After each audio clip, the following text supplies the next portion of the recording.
This ESPN podcast is brought to you by Geico. 15 minutes could save you 15% or more on car insurance. Visit geico.com.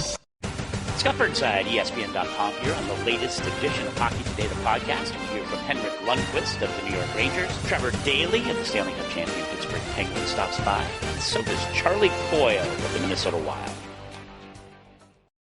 Prescott slides to his left, launches down the left sideline looking for Bryant. Over the shoulder catch. Touchdown, Cowboys. The pecking order in Dallas has changed. One of the greatest players in their franchise history, now the backup. The longer he plays like this, the more we have a chance to have another win. Jerry says Dak Prescott's the hot hand. Sticking with the hot hand. Tony Romo's a pro. He understands. Tony Romo is going through exactly what Drew Bledsoe went through in 2001. Nobody ever approached me from either side and gave me any information, ever. This program has been looking the other way. It has been turning its back, and they're still doing it. We lost perspective on what was right and what was wrong. They seem to be more concerned about winning college football games than helping young people whose lives perhaps have been ruined forever. Let's talk about football. I'm through talking about that.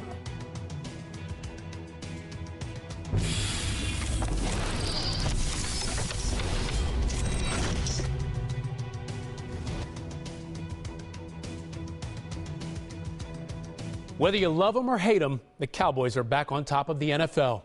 Sitting pretty at 8-1, fresh off a nail-biting win against Pittsburgh on Sunday, the boys are doing all they can to reclaim the title of America's team.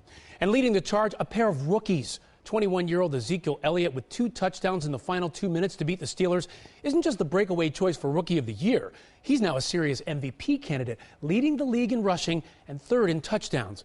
But perhaps even more important to their squad is their unflappable quarterback, the 135th pick in this year's NFL draft, Dak Prescott.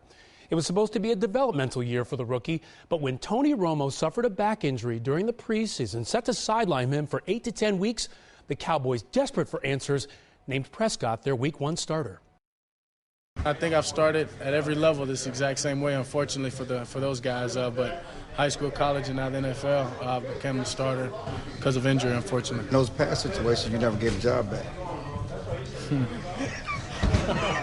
I just going to do the same thing I did then, is just prepare to help my team win and be the best player I can be. After Prescott's Week 2 win, Jerry Jones was still standing by his man Romo. It's Tony's team.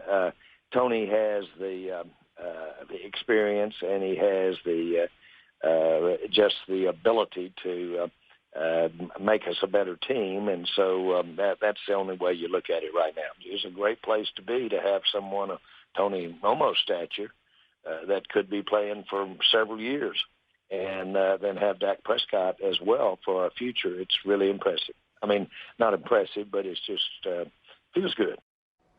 But then something incredible happened. Prescott steadily ascended to become a top-flight NFL starter, while Romo, rehabbing his injury, watched from the sidelines. Still following the team's Week 5 win over the Bengals, their 4th straight, Dallas made it clear who stood atop their quarterback depth chart. In your mind, there's no question Tony's healthy. He's your starting quarterback when he comes back. Well, I don't know that your hearing failed you there. I don't know that you heard anything. Oh, no one asked you that? There was nobody there with that. But what we're doing, and I'm not avoiding that, Tony's our number 1 quarterback. But as the season progressed and Prescott piled up the wins, that talk of Romo being number 1 seemed to change. Do you feel that you owe Tony Romo the opportunity to once again be the starting quarterback? Yeah, the biggest thing we try to do is we try to focus on the day. And Tony's doing a great job with his rehab. And what we ask him to do, what we charge him to do, what we challenge him to do every day is do what you need to do today to get better. In regards to Dak Prescott, his job is to prepare to play. He's been playing quarterback for us for the first 6 ball games, and he comes to work every day, prepare, and then go play on Sunday afternoons. He's done a good job of that. And, of course, we've got to get Romo in the situation so that it is a situational decision. I don't use the word problem in this conversation. This is a great situation to have Romo with his abilities sitting there healthy, ready to play, and then to have Dak Prescott playing at the level he's playing with the future staring there motivating us. All of that is a great situation. No, I don't have a time frame. There is no time frame. 2 weeks later, another turn. Jones refusing to speculate on who will start when Romo is ready. You want to be very mindful of what you've got going, which right now we've got a lot of chemistry going, and that has got to be really recognized if you're making a decision. I don't want to speculate on what we're going to do when the time comes. Now Romo is finally healthy. His injury woes seemingly behind him. He practiced fully last week, but split scout team reps with Mark Sanchez. Now, many thought the starting job would be his, but Prescott seemed to silence those opinions Sunday, and the Cowboys named him the starter for next week's game against the Ravens, and Romo is now the backup. The key thing that I want to emphasize is that we probably are never going to have this totally sorted out. We're going to play it by ear, play it as it comes. Now, it's not a surprise that the team went with the hot hand. The team is thriving under Prescott. But NFL teams aren't always kind to its injured starters. Remember Trent Green? Well, very few in St. Louis did after some guy named Kurt Warner took over after Green injured his knee in 1999, leading the Rams to the Super Bowl title and winning 2 MVPs. And who can forget Drew Bledsoe? Sure, Patriots fans give him his due, but I don't hear anyone wishing that he was there instead of 4-time Super Bowl champion Tom Brady. Even Romo may be wondering if he'll be the NFL's next example of Wally Pipped. But is just win now all that matters in the NFL? Should Romo at least be given a chance to start now that he's healthy? He must wonder what life would be like with a weapon like Elliott in his lineup. And keep in mind, this is the team starter since 2006, the franchise leader in passing yards and touchdowns. I wouldn't want to lose my job when I was out sick. Should he? When you speak to people around the league, there are a few potential landing spots for Tony Romo. The first would be the Chicago Bears. Keep in mind, Tony Romo went to Eastern Illinois. Jay Cutler likely out next year. We could see the Chicago Bears making a play for Tony Romo. How about the New York Jets? Woody Johnson loves to make headlines. They're going to be in the market. Ryan Fitzpatrick won't return in 2017. Christian Hackenberg not ready as a second-round draft pick. The Jets would be an option. And maybe even the Denver Broncos. We've seen DeMarcus Ware go from Dallas to Denver. We've seen Peyton Manning finish his career in Denver. Maybe the Denver Broncos are an option. So it looks like he might have a lot of options. Let's talk about that and more. Joining us now is Dan Solomon, a writer at Texas Monthly and former NFL player and ESPN NFL front office insider Louis Riddick. Great to have you guys both with us. Okay, so Louis, should Romo get his job back? I don't really think it's a question of should, Ryan. I think this is really an issue of, and I know it sounds crass, and it sounds very, it sounds mean, to be quite honest with you, but this is a replacement league. It just is. And by that I mean this. You are brought into this league knowing that at some point in time, especially when you get up in Tony's years and have his resume of injuries, that the replacement becomes more and more inevitable. And that's just the way it goes. That's what all of us who have played in the NFL understand. And this is why I think Tony at this point in time understands that his days in Dallas may be numbered, and he's not really making waves about this anymore. Because quarterback play and performance at the quarterback position, and just overall in general, but specifically at quarterback play, is something that, you try to line up all the things the right way so you can get the maximum kind of performance that you're getting out of Dak right now that you are getting. But you never know if it's ever going to hit the way you want. Right now, I mean, they have caught lightning in a bottle. And I don't think it's just lightning, meaning it's just a one-year wonder. I think they've set themselves up for the long haul here. And I don't know if you really want to disrupt that, given the fact that they are relevant. They're playing at an extremely high level. And I'll tell you what, other players who understand what Tony is going through and understand how ego-driven quarterbacks are, because you have to be. You have to have a tremendous sense of self-pride and self-worth and have a tremendous amount of confidence. Other players who have played that position have come out and said, hey, look, even if it was me in this position, we understand if Dak stays the starter here, and we think Tony should accept the same thing. So, long story short, and I know that's long-winded, but it needs to be put in that context that, look, Dak is playing, and he's playing at a high level, and a historically high level for someone of his years. You got to leave him there. Look, I know it's a win-now league, but are you saying that doesn't set a negative tone in the locker room? Doesn't it make other guys look around and say, look, I do something to my knee, my leg, who knows what could happen? I could lose my job in a heartbeat. I think that goes back to initially what I said, which is players understand that you brought into this league to be replaced, and that, again, it's cold. It's a cold business. And I think guys understand that the best kind of ability is your availability, without a doubt, because this team, look, have you ever been to an NFL practice and you see guys get hurt? You see coaches say, move the drill up 5 yards. Trainers, you take care of him. We're up here. We're trying to work. That's how it works in football, and that's how it works in football, especially at the highest level, because it's a business, and guys understand it. Whereas Dallas is very much so appreciative of everything Tony has done, They right now are getting more national attention than they've had in years for all the right reasons. Let's bring in Dan Solomon. Dan, what's the reaction from Cowboys players and Romo in particular? Is he taking this in stride? Well, he seems to be, yeah. I mean, I'm sure he's disappointed. I don't know who wouldn't be disappointed. But, the team is winning, and that really does matter, and he's a part of it. And I'm sure that he's got a relationship with Dak Prescott that means something to be a part of that as well. So I don't know. I haven't, spoken to Tony Romo or any Cowboys players about this, but I expect that they're winning and they're happy to be winning. And, when something like that happens in an unprecedented way where you've got a fourth-round rookie coming in to replace a established starter, and he just leads you like this, I think that everybody is excited to be a part of that. Dan, you think he's seen his last days in Dallas? It would be hard to imagine how he hasn't.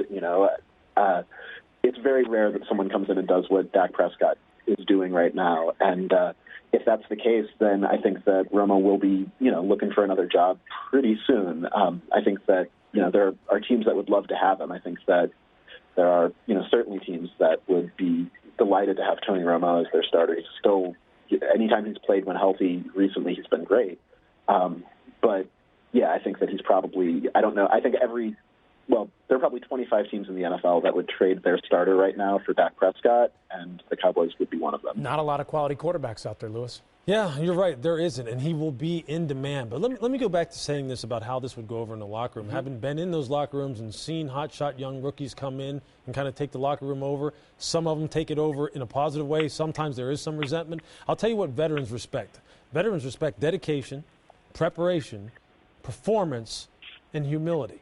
And these guys have all four of those. These guys are dedicated, they're prepared, they are performing at the highest level on the biggest stages so far, and they're humble about it. You don't see either Dak or Ezekiel Elliott, for that matter, kind of trying to make it all about them, trying to bring the spotlight on them every time they do something good. These guys are really into the team. They're not into themselves. Veterans respect that, and veterans understand that the train keeps on moving. Real quick here, though. Let's flip the script. What happens if Dak has a bad game or two? Do you pull him, put Romo back in, and potentially damage his psyche? Yeah, I don't know if you want to do that at this point. I really do think unless he gets hurt or unless there's like a major downward swing where you might want to put Tony, where you think that it's going to be something that's going to be sustained, although I don't know how you really make that determination because everyone has bad games. The greats have bad games. You have to expect there's going to be a bump somewhere. I think you ride it out at this point. So you think it's Dan Prescott's team at this point? I think it's Dak's until they don't play anymore, which may be the Super Bowl. All right, there you have it. Louis Riddick, Dan Solomon, thank you very much, both of you. You got it.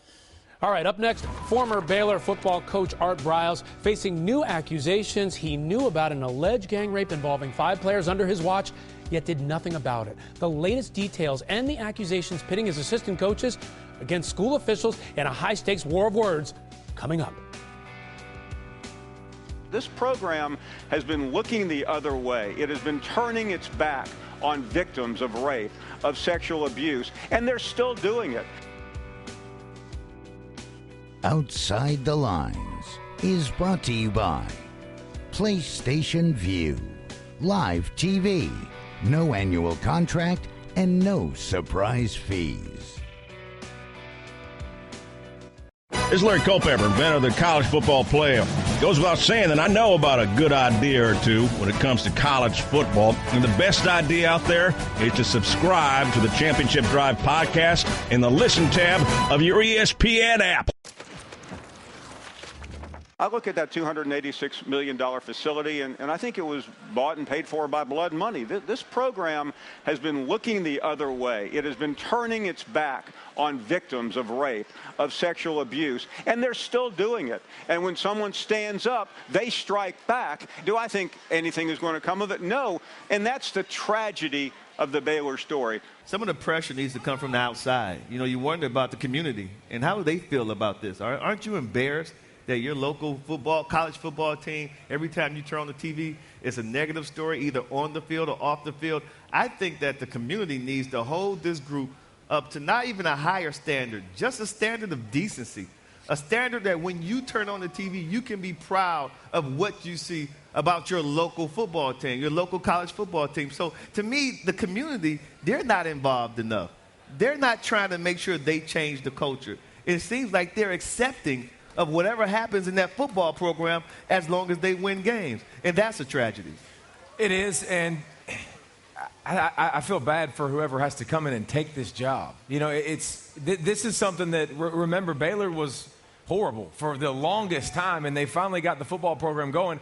And along the way, apparently, we lost perspective on what was right and what was wrong. And that's the part that's the most disturbing about this. It seemed like it became more about winning, and a lot of things got swept under the rug. And the next guy, whoever that is, has a tall task, because now it's a totally different job than it was a year ago, and especially a couple years ago.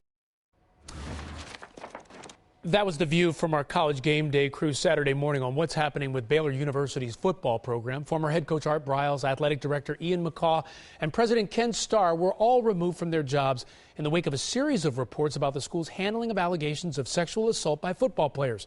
And now more accusations. This time the school saying in a statement Friday, Briles and McCaw failed to report a 2012 sexual assault allegation involving 5 football players to the university's Judicial Affairs Office.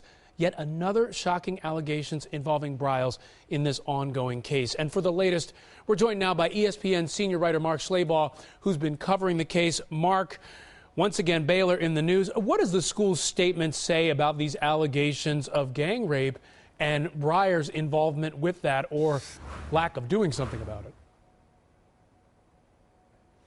Well, according to the Baylor statement, a female student athlete informed former Baylor volleyball coach Jim Barnes that she had been sexually assaulted by 5 football players. She told him of the incident in April 2013. It allegedly occurred about a year earlier. According to the university release, she gave him the players' names, and then he relayed the information to Art Briles, Ian McCaw, and assistant athletics director Thomas Hill. The university alleges that none of them reported the incident to the university's Judicial Affairs Office. In fact, the university said that McCaw denied knowing about the alleged incident when he was first questioned about it.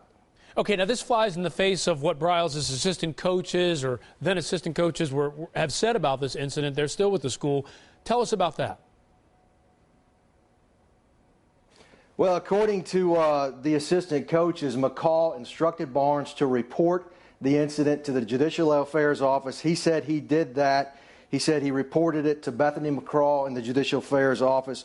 Briles said he told Barnes to report it to the police, and that if the players did anything wrong, they should be prosecuted. And the players allege that there's an affidavit out there in which Barnes allegedly said that Briles followed up and was informed that the alleged victim did not want to pursue criminal charges against the player. We have been told that there is, in fact, an affidavit out there in which Barnes says he informed Bethany McCraw in Judicial Affairs about this incident, and McCraw was in charge of sexual assault allegations until former Title IX coordinator Patty Crawford was hired by the university. Okay, so a lot of players in this, a lot of he said, but ultimately, what does the school have to back up its claims that Briles and McCaw should have done more than they did?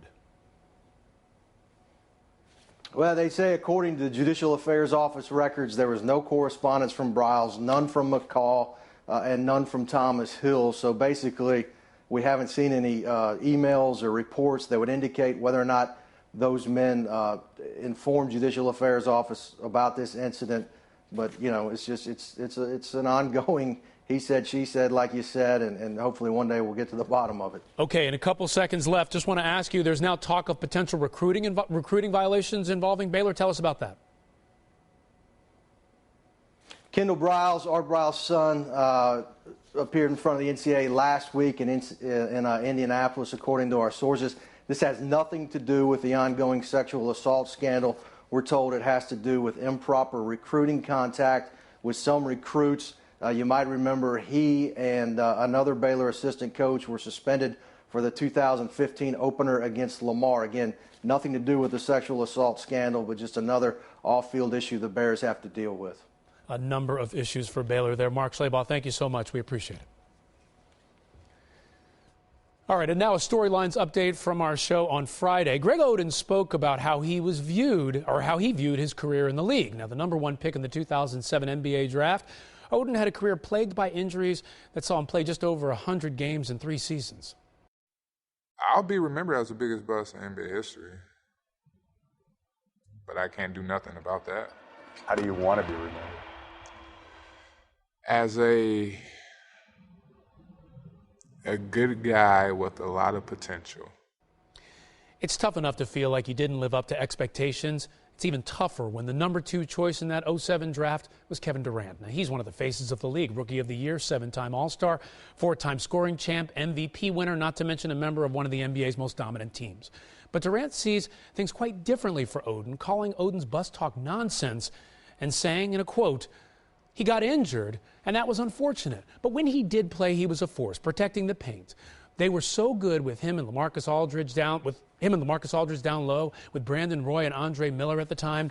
They had a nice team, so he was a big part of that. He's not a bust. He just didn't play a long time because of injuries, and that's just what it is." Oden's draft mate clearly having his back. Oden spent last year playing in China before being cut. He is now re-enrolled at Ohio State to finish his degree. Well, coming up next, he's a big talker, but he backs it up inside the cage. Conor McGregor is the UFC's biggest star, taking down all comers, but is he ready for his biggest challenge yet?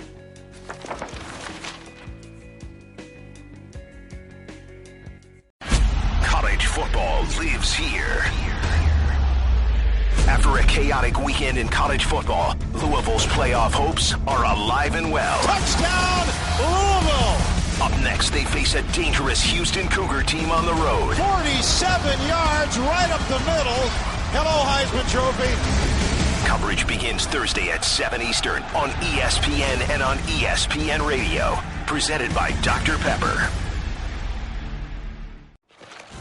It's A.J. Green and the Bengals taking on Odell Beckham Jr. and the Giants on Monday Night Football. Coverage begins with Monday Night Countdown at 6. Also streaming live on Watch ESPN. And after the game, it's SportsCenter at night with Scott Van Pelt. He's going to have a complete breakdown of the game, wrap-up of the day, and SVP in that SVP way that you love with all the sports news and highlights coming at you. Well, Fight Night at the Garden took on a whole new meaning on Saturday. Madison Square Garden hosted its first ever UFC card, and it shattered records. UFC 205 was the most attended U.S.-based event in company history, and it set the all-time record for biggest gate. And the biggest draw, no doubt, was Conor McGregor, becoming the first man to hold 2 titles simultaneously with his second-round knockout of Eddie Alvarez. But in his post-fight press conference, McGregor had some other news to share. I won't announce when I'm going to be a daddy early next year. So, thank you. I'm crap at me jokes. I'm not going to lie. I don't even know what way to take it. It's going to mess with my head because I don't want to be bringing a child into anything like this. You know, I don't even know. Like, I don't want no little celebrity type. I hate all that. I don't want my family to be like that. So that's kind of a little thing in the back of my head. So I'm gonna just have this baby, take a little bit of time, and see what way I feel after that. And you say when the baby is due? March, I think. About March, is it? May. Is there any indication? May, is it? May? Sorry, May or I don't March? know. It's not May, is it? Is it May? Okay. Is there any indication? It was March. What the? Don't even. No, I don't. Look, I'm running from it. To be honest, I am crap on my jokes with the whole thing. I don't know what to be doing with myself. Better get it straight, Daddy to be. It's good to be the king. All right, that's it for us. College Football Live is next. Louisville heads to Houston to face a dangerous Cougar team on Thursday night. 47 yards right up the middle. Coverage begins at 7 Eastern on ESPN and on ESPN Radio. Presented by Dr. Pepper.